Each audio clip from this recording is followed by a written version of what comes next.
Hello guys, இன்னைக்கு நம்ம பார்க்க போகிறது லிமிட் பிரேக்கர் மான்வாவோட எபிசோட் 13 தான். ஸோ வீடியோக்குள்ளே போகிறதுக்கு முன்னாடி எப்பயும் போல் மறக்காமல் ஒரே ஒரு லைக்கை போட்டுருங்க. அதே மாதிரி இது வரைக்கும் நம்ம சேனலுக்கு சப்ஸ்கிரைப் பண்ணலையா, சப்ஸ்கிரைப் பண்ணிக்கோங்க. சரி வாங்க, நம்ம டைம் வேஸ்ட் பண்ணாமல் எப்பிக்குள்ளே போகலாம். அவங்க ரெண்டு பேரால் அந்த மாஸ்டருங்களை ஒன்றும் பண்ண முடியல. அங்கே ஹீரோ வர்றதுக்கு இன்னமும் ஒரு நிமிஷம் ஆகும். அந்த மாஸ்டர் அப்படி யூபினை தாக்குவதா அவரு ஜஸ்ட் மிஸ்ல தப்பிச்சு பயங்கரமாக அவரு தாக்குறாரு.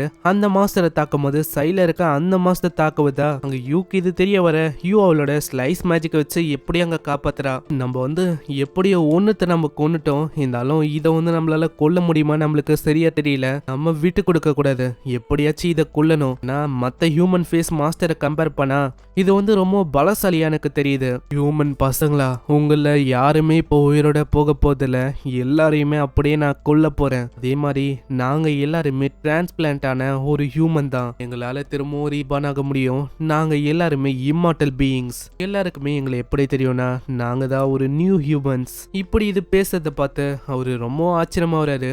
எப்படி இதால பேச முடியுது? மனுஷங்களா, உங்களுக்கு வந்து என்னோட பவரை நான் காட்டுறேன். நான் நீங்க இது வரைக்கும் பார்த்தது எல்லாமே சும்மா ஸ்டார்டிங் ஒண்டிதான். இது மனுஷங்கன்னா யாருன்னு நான் காட்ட தேவையில்லையா? அதோட கையை தூக்கி அந்த செத்து போன மாஸ்டர் மேல அது குத்துது. அதை பார்த்து யூக்கு எதுவுமே புரியல.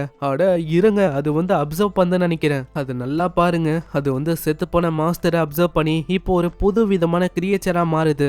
அப்போனா அது சிம்பிளா ரெண்டு மாஸ்டரை கம்பைன் பண்ணி ஃபியூஸ் பண்ணிருக்கா. இது என்ன ஃபிக்ஷனல் ரோபோட்டா இல்ல வேற ஏதாச்சா? ஆமா, இது வந்து ரொம்ப ஒரு மிகப்பெரிய தலைவலியா நம்மளுக்கு இருக்க போகுது. ஏன்னா என்கிட்ட இப்போ மானா இல்ல, அதே மாதிரி தான் என்கிட்ட இப்போ ஸ்ட்ரென்த்தும் இல்ல. இப்போ இது என்னன்னா 3 தலை இருக்கிற ஒரு ஹியூமன் மாஸ்டரா மாறி இருக்கு. நம்ம வந்து அப்படியே விட்டா நம்ம தான் எந்த போறதுக்கு வாய்ப்பு இருக்கு. நம்ம ஏகப்பட்ட மாஸ்டருங்க கூட சண்டை போட்டிருக்கோம். அதனால நம்பிக்கையை தளர விடாதீங்க யூ. நம்ம தான் காட்டணும் அந்த மாஸ்டருக்கு நம்ம யாருன்னு. அதனால யூ, நீங்க வந்து பயப்படாதீங்க. வெறுமா உங்ககிட்ட எவ்வளவு மானா இருக்கோ அதை வந்து ஒன்னா கேதர் பண்ணி என் மேல திரும்பவும் அந்த ஸ்பெல்ல போடுறதுக்கு பாருங்க. கண்டிப்பா இந்த வாட்டி என்கிட்ட இருக்கிற மானாவை நான் உங்ககிட்ட கொடுக்குறேன். அதை ஒரு 3 பங்கா நான் மாத்தி கொடுக்குற மாதிரி இருக்கும். இதை ஒரு வாய்ப்பா வச்சு நீங்க தான் ஏதாச்சும் பண்ணணும். கண்டிப்பா அதே மாதிரி அவ ஸ்பெல்ல போடுற அது ஒரு 3 பங்கா இருக்கு. மாஸ்டரை இந்த வாட்டி நான் விட போதில்ல, நான் காட்ட போறேன் இதுங்களுக்கு நான் யாருன்னு. அப்படியே நம்ம யூபி நாங்க தாக்க போறாரு. இந்த சைடு அவளுக்கு எதுவுமே புரியல. என்ன சடனா ஒரு விதமா சத்தம் கேக்குது. அப்படியே சைல பாக்குறா. அவ ஃபர்ஸ்ட் அதை மாஸ்டர் நினைக்கிறா. அப்புறம் தான் அவளுக்கு புரியுது அது ஒன்னும் மாஸ்டர் இல்ல, நம்ம கிம்மு தானே. கிம்மு அங்க செவரெல்லாம் உடச்சிட்டு வரான். அவன் வந்த வேகத்துல அந்த மாஸ்டரோட மூஞ்சிலே ஒரே ஒரு பஞ்சு தான் அடிக்கிறான். அதுக்கே அந்த மாஸ்டர் சின்ன பின்னமாயிட்டு. பரவாயில்ல, நீங்க 2 பேரும் சேஃபா இருக்கீங்கன்னு சொல்லும் போது தான் எனக்கு ரொம்ப நிம்மதியா இருக்கீங்க. நான் எதிர்பார்க்கல ஒரு ஸ்ட்ராங்கஸ்டான ப்ளோல உங்களால அப்படியே அதை கொல்ல முடியும்னு. ஆனா அதுக்கப்புறம் தான் அங்க சிஸ்டமே ஒரு விஷயத்த சொல்லுது. மாஸ்டர், இதுங்க கிட்ட இந்த பிளாக் ஆர்பு அதோட பவர் இருக்கிற மாதிரி என்னால சென்ஸ் பண்ண முடியுது. சொல்றதும் ஒரு வகையில கரெக்ட்னு நினைக்கிறேன். ஏன்னா அவ்வளவு பெரிய ப்ளோவை கொடுத்தோம், காலு கையெல்லாம் இன்னமும் நகருது. சிஸ்டம் உன்னால அதை அப்சர்வ் பண்ண முடியுமா? கண்டிப்பா மாஸ்டர், என்னால அப்சர்வ் பண்ண முடியும். அதை அப்படியே அப்சர்வ் பண்ணிக்கிறான். இன்னமும் கொஞ்சம் தான் மாஸ்டர், நீங்க வச்சிருக்க அந்த பிளாக் ஆர்பு அதை வந்து எனக்கு அப்சர்வ் பண்ண விட்டீங்கன்னா சிஸ்டமோட ஒரு புது ஃபீச்சர்ஸை உங்களால அன்லாக் பண்ண முடியும். அது வந்து வேணாம். அதே மாதிரி மாஸ்டர், உங்களுக்கு பக்கத்துல இருக்க இந்த வால் ஆப்போசிட்ல தான் அந்த பாஸ் மாஸ்டரும் இருக்கு. உங்க இதை பத்தி தான் நம்ம யூவும் சொல்றான். நாங்க எவ்வளவோ தேடி பார்த்தோம், இந்த அளவுக்கு கண்ணு கெட்டின தூரம் வரைக்கும் பாஸ் மாஸ்டரை ஆளையே காணோம். ஓ அப்படியா? அப்போ இத பாருங்க. அப்படியே ஒரு தாக்குதல் அவன் பண்றான். அந்த வால் சுக்குநூறா ஒஞ்சு போகுது. வெறும் என்ன ஃபாலோ பண்ணுங்க. கண்டிப்பா. இதே மாதிரி அவங்க போறாங்க. முன்னாடி இருக்க வியூ பார்த்து அவங்க ரொம்ப ஷாக் ஆகுறாங்க. முன்னாடி அதே மாதிரி ரொம்ப வித்தியாசமா ரொம்ப பெரிய கிரியேச்சர் இருக்கு. ஆனா அது ஒரு நிலைமையே ரொம்ப மோசமா தான் இருக்கு.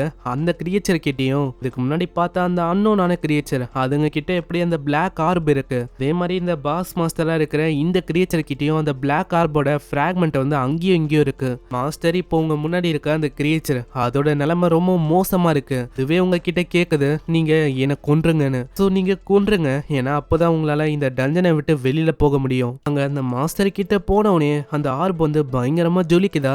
அதே பிராக்மெண்ட்டை மத்தவங்களும் அங்க பாக்குறாங்க. நம்ம ஹீரோவும் சிஸ்டம் கிட்ட அப்சர்வ்னு சொல்ல அவன் அப்படியே அப்சர்வ் பண்ணிடுறான். மாஸ்டரும் அங்கேயே அழிஞ்சு போகுது. இப்போ நான் அப்சர்வ் பண்ண விஷயத்த பத்தி நான் அப்புறமா ஃபர்ஸ்ட் சொல்றேன். நம்ம இந்த இடத்த விட்டு ஃபர்ஸ்ட் தப்பிக்கலாம்.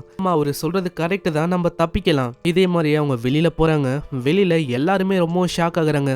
அவங்க 3 பேரும் ஃபைனலி வந்துட்டாங்க. நம்ம இவங்களுக்காக தான் வெயிட் பண்ணோம். சீக்கிரமா HQக்கு கான்டாக்ட் பண்ணுங்க. அங்க எல்லாருமே வர இப்பதான் விஷயமே நம்ம ஹீரோக்கு புரியுது. கிட்டத்தட்ட டஞ்சன்ல இவங்க 3 days தான் ஏதோ ஸ்பெண்ட் பண்ணிருப்பாங்க. சிஸ்டமே இப்பதான் விஷயத்த சொல்லுது. 3 days அவன டஞ்சன்ல ஸ்பெண்ட் பண்ணிருக்கலாம். ஆனா வெளியில இங்க 1441 அவர் போயிருக்கு. அதே மாதிரி தான் நான் எப்படி அந்த எரர்ல மாட்டிக்கினேன். இப்போ டைம் ரொம்ப டிஃப்ரெண்டா இருந்திருக்கும். அதே மாதிரி விஷயமும் இங்கேயோ போயிருக்கு. அந்த டுட்டோரியல் மாதிரியே தான் இது. எல்லாருமே சீக்கிரம் வாங்க, நம்ம ஹெட் குவார்ட்டருக்கு போகலாம். அதுக்கப்புறம் அவங்க போறாங்க. யூகிட்டையும் எல்லா விஷயத்தையும் அவங்க சொல்றாங்க. கேமரால இது வரைக்கும் அவங்க ரெக்கார்ட் பண்ணிருப்பாங்களே அந்த விஷயத்தையும் அவ கொடுக்கறா. ரொம்ப நன்றி யூ, இதை பார்க்கும் போதே எனக்கு தெரியுது நீ ரொம்ப கஷ்டப்பட்டிருக்கன்னு. அதனால நீ ரெஸ்ட் எடு ஃபர்ஸ்ட், மீதி விஷயத்த அப்புறமா பாத்துக்கலாம். இந்த விஷயத்த நான் ஃபர்ஸ்ட் காப்பி பண்ணிக்கிறேன், அதுக்கப்புறம் நீ டெலீட் பண்ணிக்கோ. என்ன? கண்டிப்பா நான் அதே மாதிரியே பண்றேன். நம்ம ஹீரோக்கு இன்னமும் புரியாத விஷயம் என்னன்னா, அந்த மாஸ்டர் கிட்ட அந்த ஆர்ப் இருந்திருக்கும். டைம்ல சிஸ்டம் சொல்லியிருக்கும் மாஸ்டரே சாகுற நிலைமையில இருக்கு, அதுவே கொல்றதுக்கு கேக்குதுன்னு சொல்லியிருக்கோம். அதை பத்தி தான் அவன் யோசிக்கிறான். அப்படியே அவன் அந்த ஆர்பியும் கொடுக்கறான். ரொம்ப நன்றி கிம், வழியா நம்ம ஹியூமனிட்டிய நெக்ஸ்ட் லெவலுக்கு கொண்டு போக முடியும். கண்டிப்பா நீங்க சொல்றது எல்லாமே கரெக்ட் தான். ஆனா கிம், உன்னோட ஸ்ட்ரென்த்தை தான் சில டைம்ல நான் யோசிச்சு பார்ப்பேன், லிமிட் இருக்கா இல்லையான்னு. இல்ல அவளைக்கும் நான் ஒன்னும் பெரிய ஆள் இல்ல, மத்தவங்கள மாதிரி தான். மத்தவங்களை கம்பேர் பண்ணா நீ ஒன்னும் ஆர்டினரியான பர்சன் இல்ல கிம். நான் கிம், வெளியில உனக்காக சில பேர் வெயிட் பண்றாங்க. கேட்டவனே அவன் வெளியில போறான். அங்க அவனுக்கு தெரியல யாராவது வெயிட் பண்றான்னு. வெளியில போய் பார்த்தா அந்த ஆளுங்க தான் அந்த மாஸ்க் மேனு, சின்ன பையன் அவங்களா இருக்காங்க. எல்லாருமே இப்போ அவேக்கன் ஆயிட்டாங்க. ஒருத்தங்களால இப்போ பயங்கரமான பவர்ஸ் எல்லாம் யூஸ் பண்ண முடியுது. நெக்ஸ்ட் சீன்ல அவன் சிஸ்டம் கிட்ட கேக்குறான், ஹேய் சிஸ்டம், நாளை எப்படி மாஸ்டருங்களோட மைண்டை ரீட் பண்ண முடிஞ்சுதா? எப்படி உன்னால சொல்ல முடிஞ்சது? நான் நீ தான் சொன்ன அந்த மாஸ்டரே அதை கொல்றதுக்கு சொல்லுதுன்னு. அது என்னன்னா என்னால ஒன்னும் அதோட மைண்டை ரீட் பண்ண முடியாது. எப்படி ஃபீல் பண்ணு அதை என்னால சொல்ல முடியும். அப்போனா உன்னால ஹியூமன்ஸோட எமோஷன் மாதிரி இந்த மாஸ்டர்ஸோட எமோஷனை ஃபீல் பண்ண முடியுதா? ஆமா மாஸ்டர், அதேதான். எல்லாமே பாஸ்ட்ல நடந்த விஷயம் தான். அதாவது அவங்க டஞ்சனுக்குள்ள இருந்திருப்பாங்களே, அப்போ அந்த விஷயத்த அவன் யோசிச்சு பாக்குறான். அந்த டைம்ல இவங்க அந்த மாஸ்டருக்கு ரொம்ப நெருக்கமா போயிருப்பாங்க. ஒரு பெரிய மேஜிக் சர்க்கிளையும் யாரோ ஒருத்தங்க கிரியேட் பண்ணிருக்காங்க. சிஸ்டம் வழியா நம்ம ஹீரோக்கு தெரிய வருது, இதை ஏதோ ஒரு ஏ ரேங்க் ஹண்டர் அந்த மாதிரி ஏதோ ஒரு பர்சன் தான் கிரியேட் பண்ணியிருக்கான். அதுக்கப்புறம் தான் எவ்வளவு பிரச்சனை ஆரம்பிச்சிருக்கு. இவன் சொல்றான், எவ்வளவு பெரிய மேஜிக் சர்க்கிளை கிரியேட் பண்றது ஒரு ரொம்ப கஷ்டமான விஷயம். கண்டிப்பா யாரோ ஒருத்தங்க தான் இதை கிரியேட் பண்ணிருக்காங்க. ஏன்னா வெளியில இந்த மாதிரி வித்தியாசமான மாஸ்டருங்க இருக்கு. அதே டைம்ல உள்ள ஏகப்பட்ட மாஸ்டருங்க இந்த ராணியை ப்ரொடெக்ட் பண்ணணும்னு இருக்கு. ஆனா இப்போ நம்ம பார்க்கும் போது இந்த மாஸ்டரை சுத்தி ஒரு மேஜிக் சர்க்கிள் இருக்கு. அதே டைம்ல அது சாகுற நிலைமையில இருக்கு. அது மேல இருக்கிற அந்த காயம் அதுவும் இன்னமும் ஆறல. எல்லா ஆர்கனையும் யாரோ ஒருத்தங்க எத்திருக்காங்க.